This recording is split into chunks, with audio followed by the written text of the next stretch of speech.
There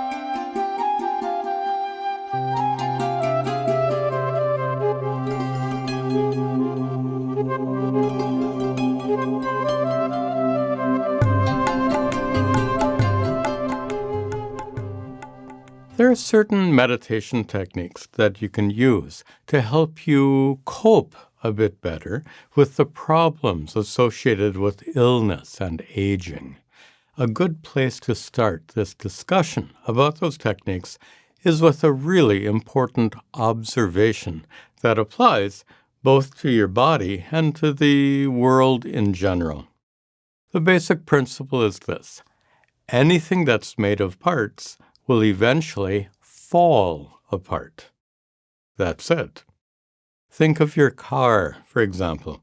It's made of thousands of parts, and each of those parts can break or wear out. And when that happens, you have to get your car fixed. The very same principle is true for your body, which is made of many more parts: bones, tissues, muscles, and organs, each of which can wear out or break. This principle that anything made of parts falls apart has an important corollary. The corollary is that the more parts that something has, the more likely it is to fall apart. So, how many cells are in your body? I looked it up. Your body is made of more than 30 trillion cells, and each of those cells is a living thing that itself is made of a bunch of parts. The point is that every single cell in your body is subject to a whole range of problems. Problems due to infections, disease, aging, and so on. If enough cells are affected by one of these problems, then you'll certainly feel the effects. Physical symptoms like weakness, fatigue, pain, etc. Then, just like you take your car to the shop to get it repaired, you have to take your body to the doctor's office or to the hospital. Now, chances are that you get your car serviced regularly so that it doesn't suddenly break down on the road somewhere.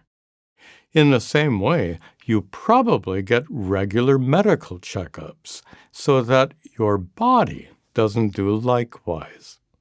But even if you are extremely diligent about getting routine service and checkups, both your car and your body can still break down without warning, unexpectedly.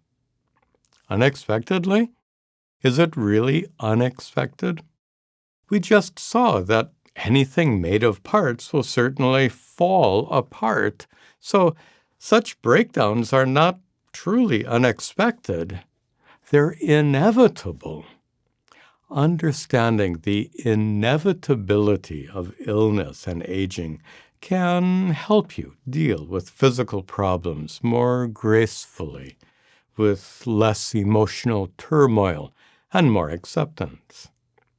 Yet, when someone gets diagnosed as having cancer or some other life-threatening disease, then they might not be so accepting.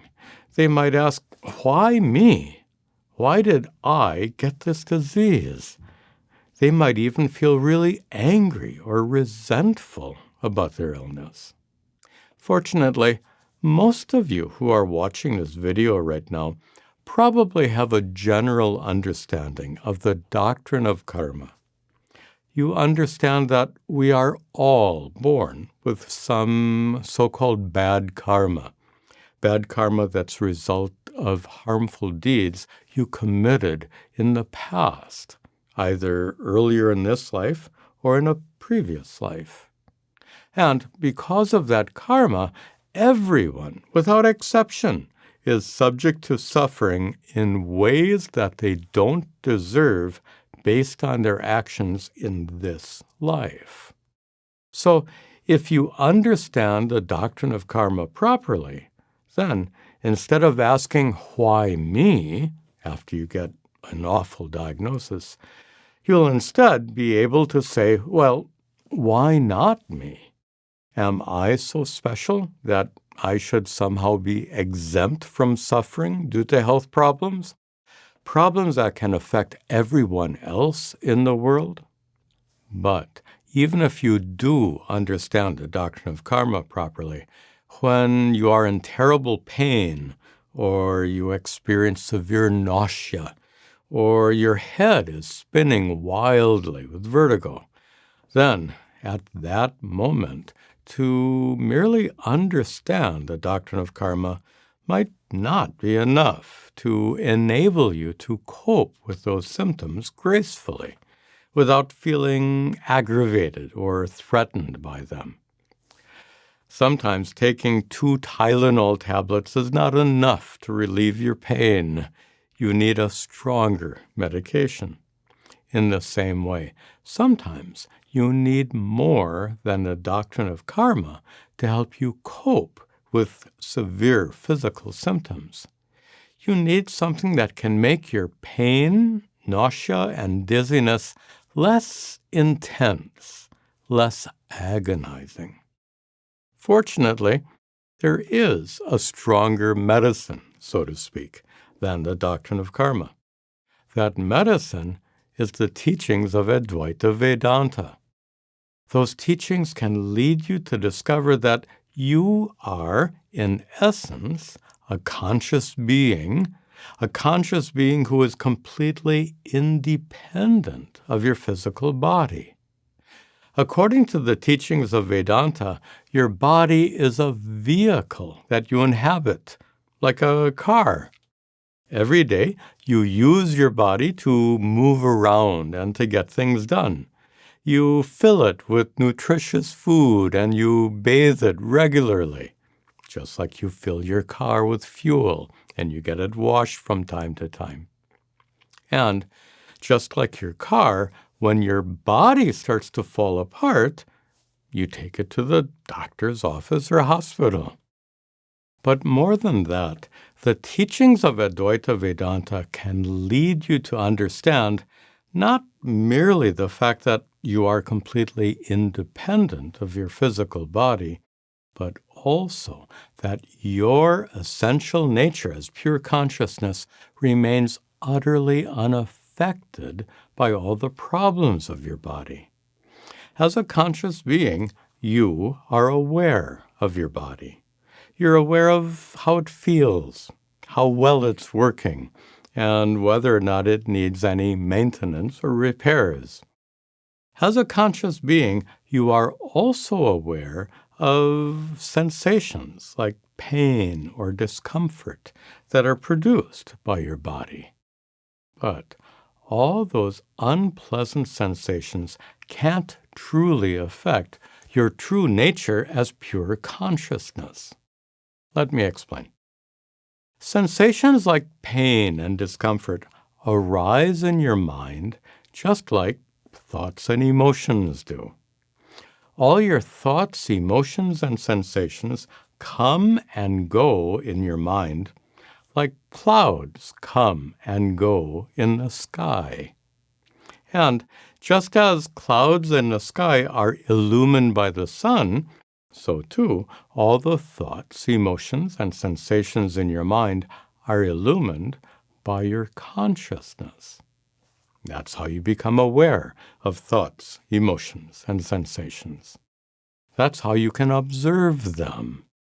So, as pure consciousness, you are the awareful witness who observes all the thoughts, emotions, and sensations in your mind as they come and go.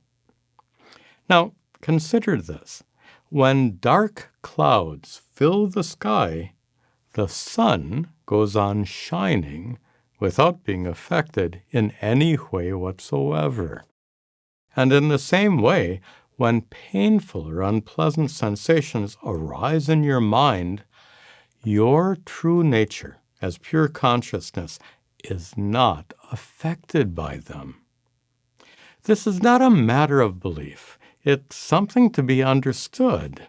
It's a truth that you have to discover for yourself with the help of the teachings of Advaita Vedanta.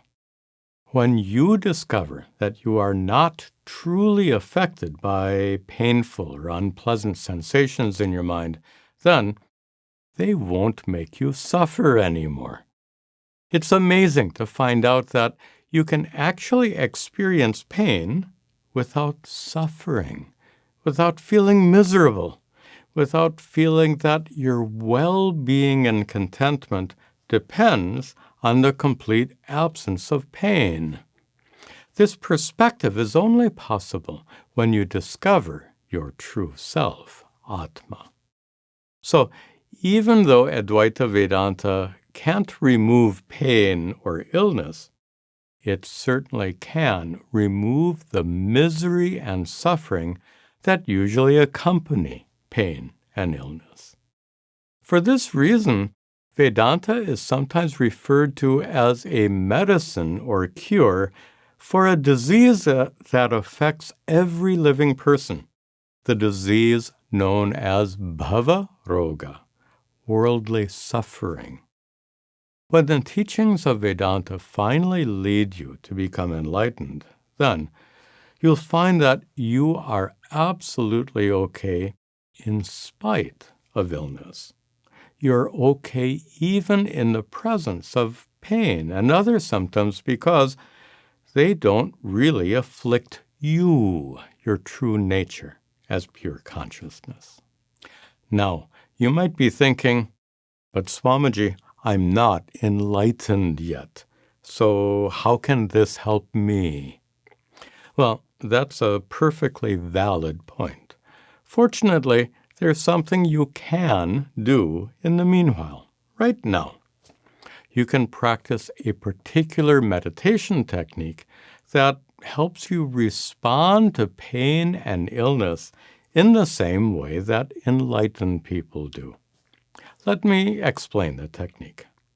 When an enlightened person experiences painful sensations, he or she can effortlessly turn their attention away from those sensations and focus instead on the true self, ātma, pure consciousness. By directing their attention away from painful sensations, then, instead of feeling miserable, they will feel a sense of deep appreciation for the fullness and completeness of their own true nature. So, even if you are not yet enlightened, you can temporarily gain that same kind of appreciation by meditating on the fullness and completeness of your own true self, ātma. Ātma is described as sat-cit-ānanda. Sat means real, and that which is real is unborn, uncreated, unchanging, and eternal. Chit means consciousness, pure consciousness that's completely independent of your physical body and is utterly unaffected by the thoughts, emotions, and sensations that come and go in your mind. Ananda, in this context, does not mean a temporary experience of bliss. Here, Ananda refers to Atma's nature as being limitless, perfect, full, and complete. Now, the words sat-cit-ānanda do not refer to some kind of lofty, distant, transcendent reality that you have to reach somehow. Sat-cit-ānanda refers to you, to your fundamental nature as pure consciousness, the consciousness that's present in your experience right now as your awareness of whatever is happening inside your body, inside your mind, and inside the room around you. But it's difficult to recognize and appreciate the true nature of pure consciousness when your mind is busy with worldly activities. That's why meditation is used to make your mind perfectly silent, so that all that remains present in your experience is pure consciousness, sat-cit-ānanda ātma, and nothing else. To help you quiet your mind like that and turn your attention towards your true nature, we can meditate using a mantra that's uniquely well-suited for this purpose. It's not like most mantras found in the Vedas and other scriptures, mantras that invoke a particular form or aspect of God, Ishvara. Instead, this mantra is drawn from a famous hymn of Sri Śaṅkarācārya, the hymn known as Nirvāṇa Ṣaṭkam, 6 verses on Nirvana. Each of those 6 verses has the same refrain. They end with the words Chir-ānanda Rupa Shivoham Shivoham. Let me explain the meaning. Aham is the Sanskrit word for I, the first person pronoun. The of aham drops due to grammar rules. So Shivoham means I am Shiva. But the word Shiva here does not refer to the familiar deity worshipped by many Hindus. Instead, the word Shiva here is used as an adjective. As an adjective, Shiva means pure, absolutely pure. It also means that which is sacred, that which is holy or auspicious. So, Shivoham means I am absolutely pure. That is, my true nature is pure consciousness. Consciousness that's completely untainted by worldly suffering. The consciousness that's your sacred divine essence. Then, the expression Chir-ānanda Rupa means that your Rupa, your true nature, is Chit, consciousness, and Ananda, limitless fullness.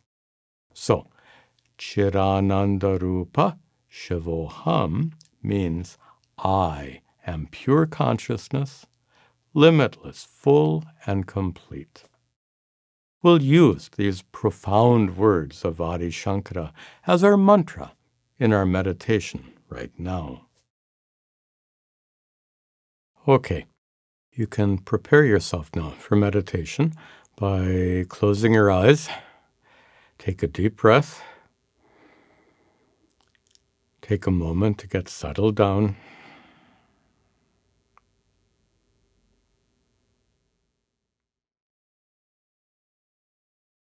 We can begin with a sankalpa in which you acknowledge the fact that life is complicated and there are many unresolved issues in life that can distract you during this meditation.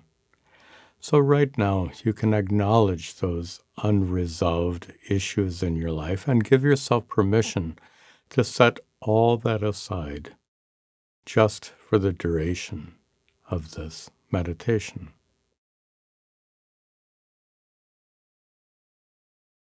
Next, we'll practice a brief exercise to relax the body and concentrate the attention. Start by turning your attention to your feet. Become aware of a sense of pressure as your feet press down upon the floor. Be aware of other sensations in your feet, warmth, coolness, touch of your clothing, and notice if there's any tension in the muscles of your feet, and let go of that tension.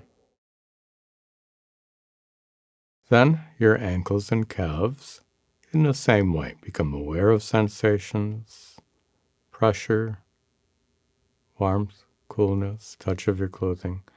Notice if there's any tension in the muscles of your ankles and calves, and let go of that tension. Then your knees and thighs, in the same way. Become aware of sensations. For example, notice the weight of your hands or arms where they rest. And let go of any tension. Then the trunk of your body. Feel the weight of your body pressing down on the seat. Feel the firmness of the seat beneath you. Let go of any tension. Now your lower back and stomach together. Let go of any tension. Your upper back and chest. Notice the touch of your clothing that hangs on your body. Relax the muscles of your shoulders, upper arms and elbows, forearms, wrists, hands, right up to your fingertips. Let go of any tension. Let go of any tension in your neck, head, face, throughout the body. Now, we begin our meditation using the mantra Chit-ānanda Rupa Shivoham Shivoham. As I chant it aloud, you chant it mentally, silently, focusing your attention on the sound of the mantra, and more importantly, on the meaning of the mantra,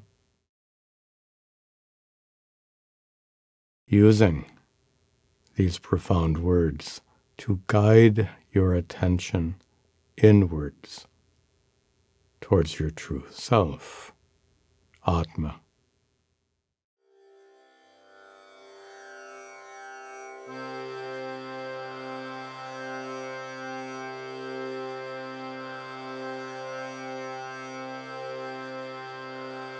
Chit-ānanda Rupa Shivoham Shivoham.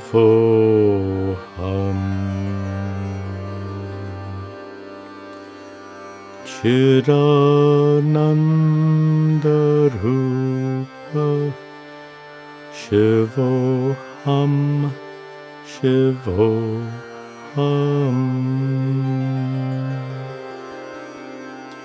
Chit-ānanda Rupa Shivoham Shivoham.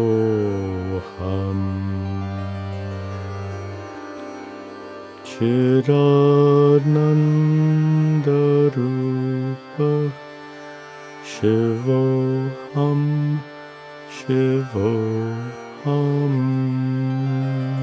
Rupa Shivoham Shivoham.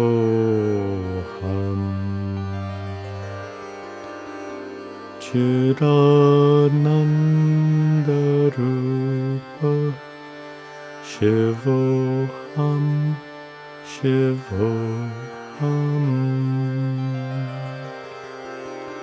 Chit-ānanda Rupa Shivoham Shivoham.